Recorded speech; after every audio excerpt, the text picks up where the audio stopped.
So, do you know what's better than queer horror? Anti-capitalist queer horror, right? Cheers!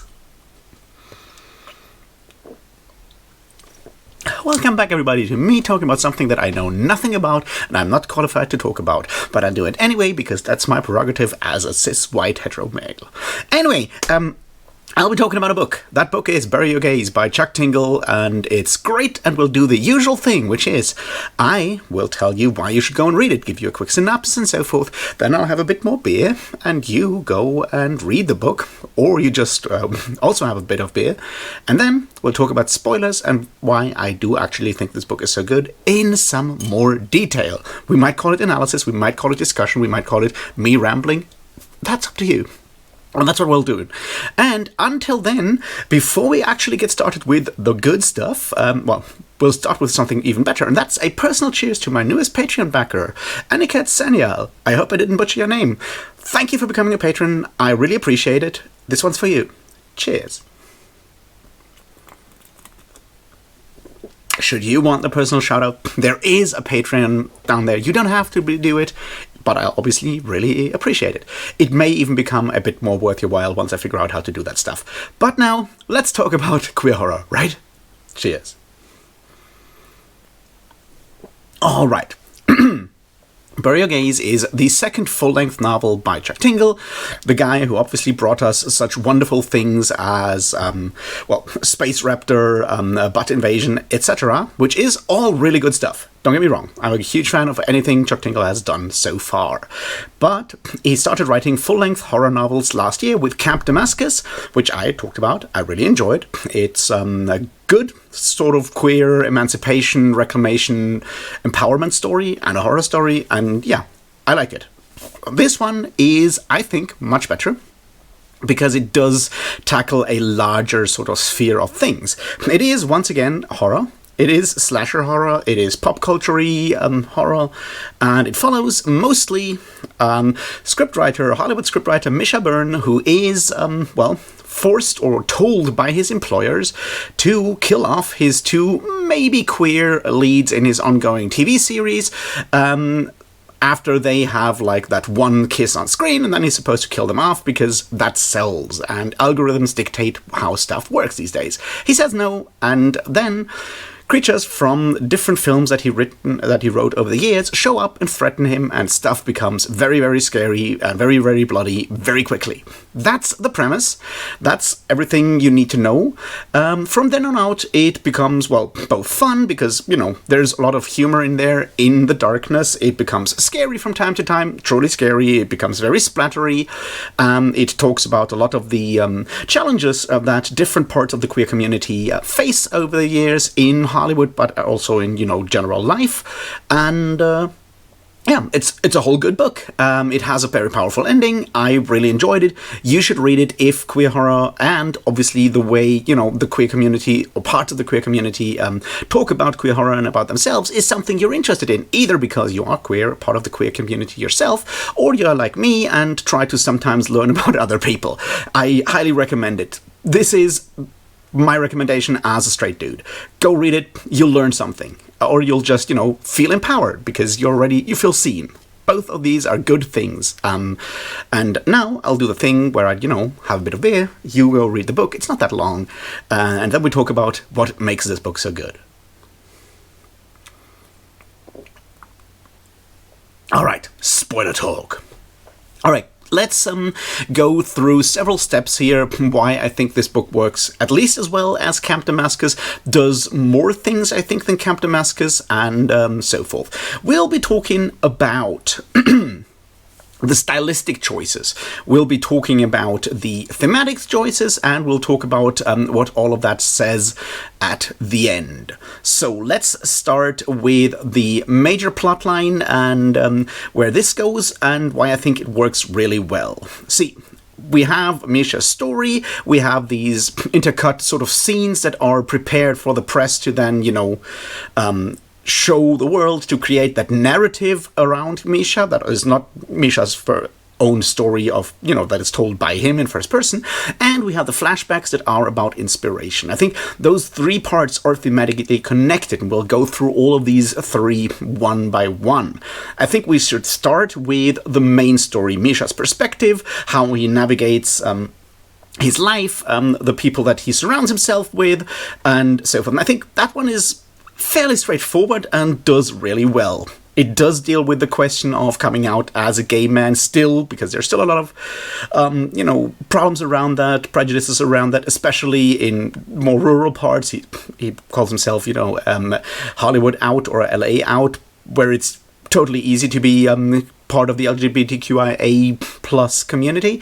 And then he goes back to his home, to his high school reunion in Montana, where things are obviously very different. And that, I think, is the first important lesson that we can take from this, which is that there are, depending on where we as people hang out, certain things are acceptable because, for example, urban milieus are usually more tolerant towards, or more forward-thinking, more progressive, more accepting towards individual choices in life than, say, rural regions are. And that's obviously something that we all should, sometimes be aware of, especially when we all hang out and communicate in, say, digital media with each other, that there are differences there, and that sometimes making these choices can be difficult depending on where you live.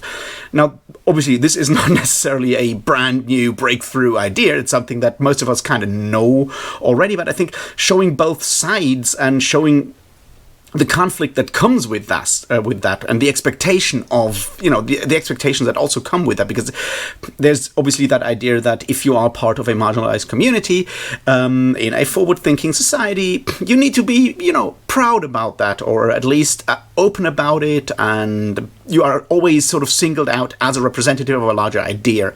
And sometimes that ignores the individual choices that lie behind that, and the personal trauma that may also lie behind that. So that's one thing that I think is really well done in this book. The next part is, of course, the larger queer representation. We'll come back to that later during this conversation, but it's great that Tingle tries to show different parts of the larger queer community. We have Misha, who is, just gay. We have his boyfriend Ezekiel, or Zeke, who is bisexual. We have his best friend Tara, who is asexual and aromantic, which we'll come back to how important it is to have that representation in there as well.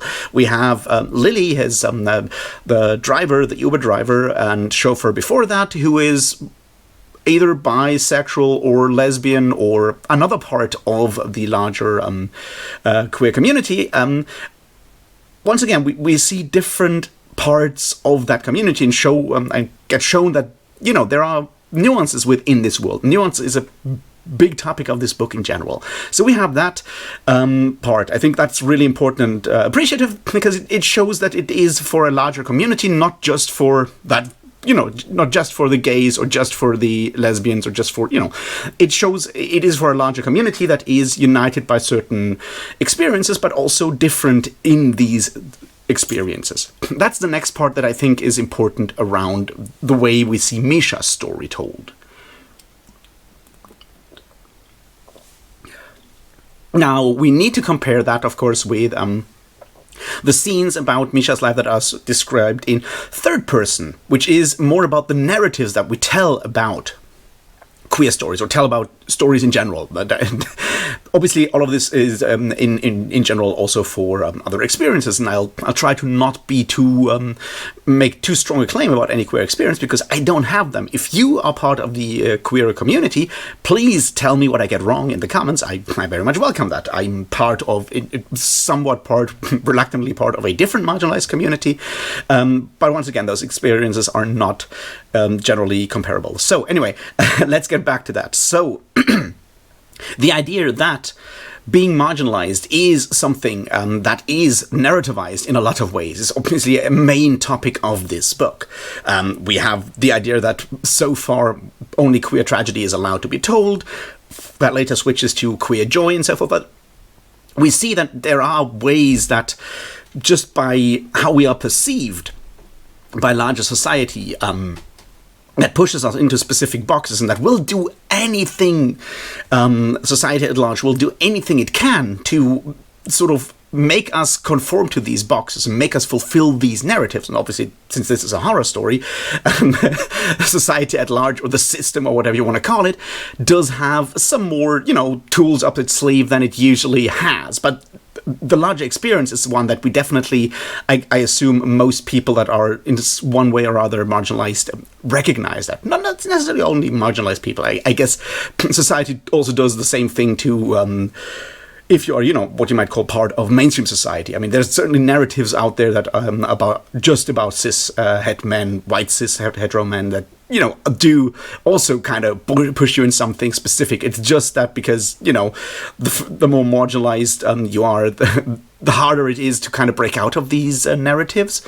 And we see that through these more of sort of like media versions that are told, the third person scenes that are almost written like a drama with like a screenplay in a lot of ways. And I think that is very much important, because media is how we tell these stories and how we reinforce these stories and these roles that we are allowed to play in that larger field that is society. So that part makes a lot of sense, which leads us obviously with the third part, which is the flashbacks. And there are, in fact, 3 of these flashbacks from 1996, 1999, and 2001.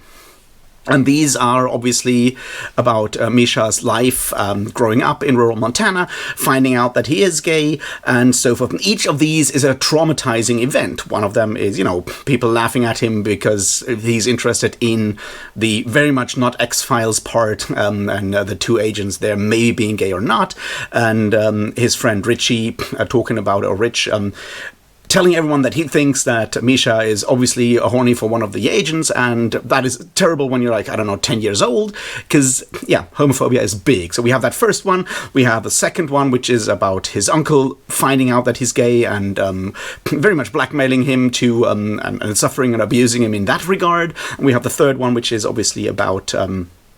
almost coming out to his friend Richie, the previous one, who is then sort of either bisexual or at least curious or whatever, and then gets taken back into the system by his elder brother and denies all of this, and, well, obviously remains, at least for society, heterosexual. We don't find out about anything more than that. But we have these 3 big traumatic events that explain both who Misha is, but also explain the kind of characters he creates for his horror movies, for his queer horror.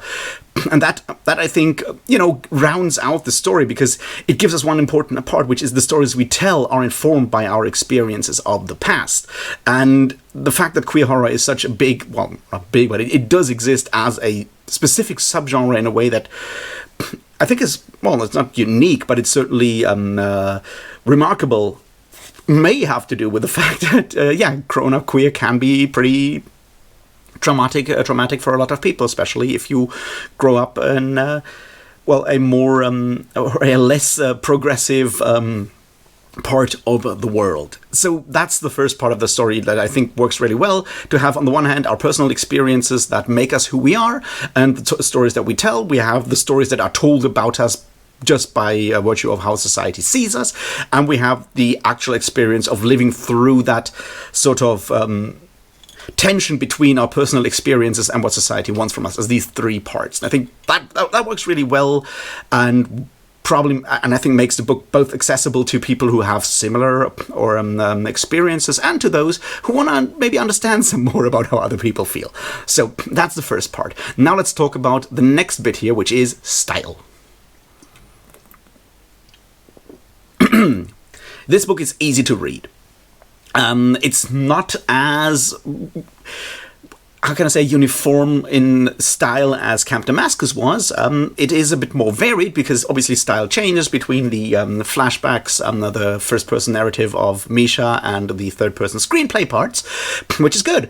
But it still is a very easy form of story, telling a very simplistic form of language. It's sort of slightly tongue-in-cheek, slightly comedic, full of pop culture references. It goes for some of the really campy or like really easy jokes, and also like really kitschy scenes when they are appropriate. And it reads very, very contemporary and modern and very digital in that way. I would say, and I'm obviously not the biggest expert here, but I would say it reads a lot sometimes like some form of fan fiction. And I would argue that that is on purpose. Because fan fiction has, for a long, long time, been one of the few ways that different parts or different marginalized groups had to interact with larger intellectual properties, larger fan worlds, fictional worlds that they are fans of. Because for a long time, and arguably still, we don't necessarily, I'm speaking as someone who is with a disability right now, but like marginalized people don't necessarily see themselves represented in fictional worlds, in the stories that are told to us. And fan fiction is one of the ways where you can change that. You can write characters like yourself, characters that you like, characters that you might love, characters that sort of represent you and so forth. You can write those characters into your favorite worlds. And in a lot of ways, I think the style and the structure of the story and the plot of the story reading similar to fan fiction in some regards, I think is a bit of a tip of the hat, an homage, so to speak, to the fact that fan fiction is and has been for a long time one of the places where queer people, marginalized groups, people in general, had the freedom to tell their stories versus, having to consume the stories that a larger system is telling them, that the world is telling them. So I think that is deliberate, and I think it works really well in that regard. I do appreciate that approach, and I think it works really well. You can definitely find, horror books and other books that deal with queer experiences that are much more elaborate in their prose and much more refined in their prose, but I don't think they do quite the same thing, because they're targeted to a different kind of audience. This speaks the language. This book speaks the language of the people for which it is, written in a lot of ways, which is people that grew up with the beginning of the internet, that hung out on Tumblr, that hung out on, LiveJournal, and then maybe moved to AO3, those kind of people. And it speaks their language, and I think that is deliberate. It may also just be a way of Chuck Tingle to say thank you to the people that made him make Chuck Tingle the person they are today by buying their short erotica on Kindle and so forth, which is, once again, it's an internet audience, it's a crowd audience that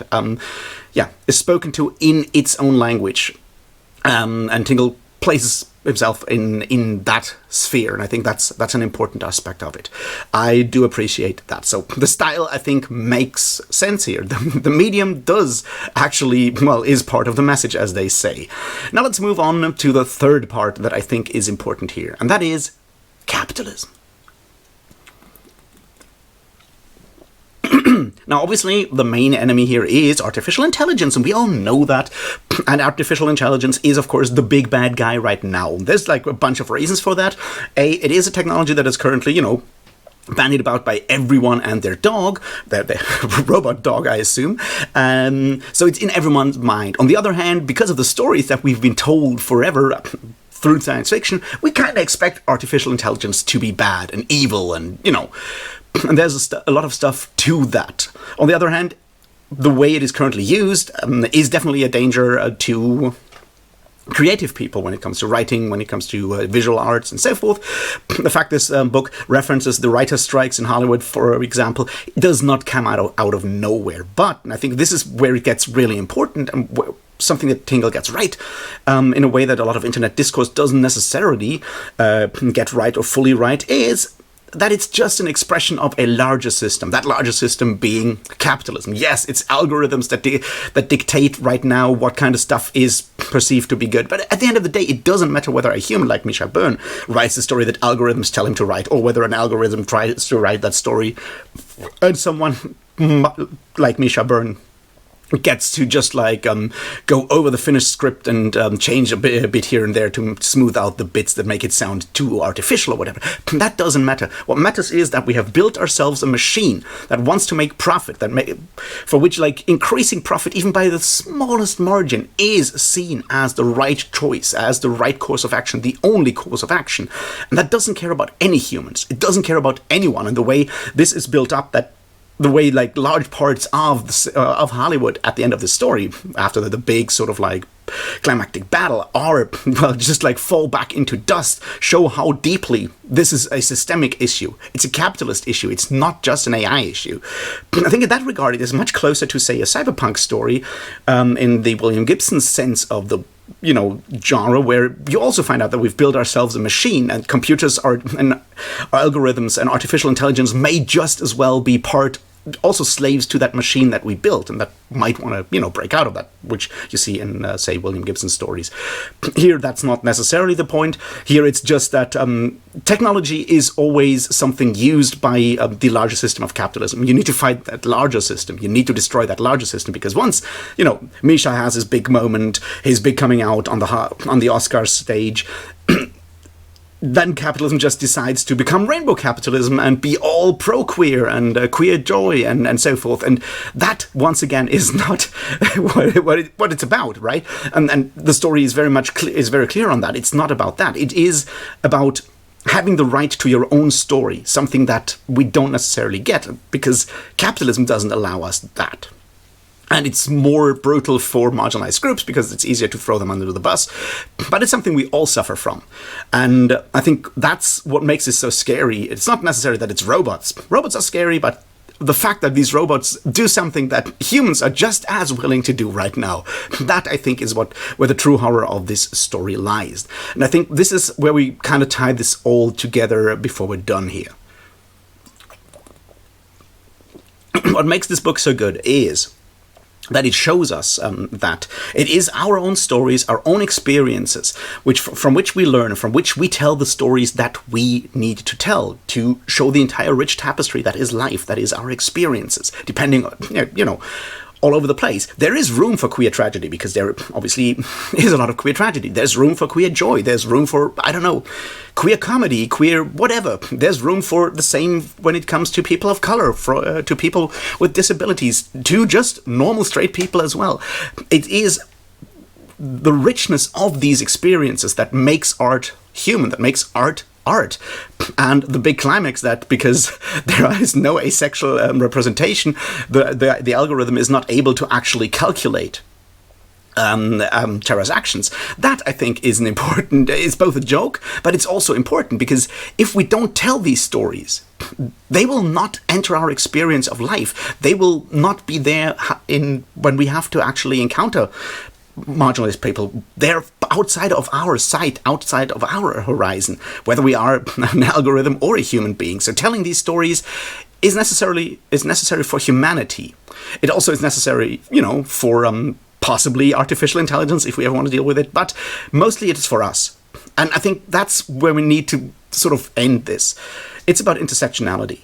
It's about telling queer stories. It's about telling stories of marginalized people. You can't fight homophobia or queerphobia without also fighting capitalism. You have to be both anti-capitalist and fight queerphobia. You have to fight misogyny and sexism. You have to be feminist by also being anti-capitalist. You have to fight racism. You have to be anti-racist by also being anti-capitalist. You have to fight colonialism. You have to fight the destruction of our planet. You have to be all of these things while also being anti-capitalist. All these things intersect.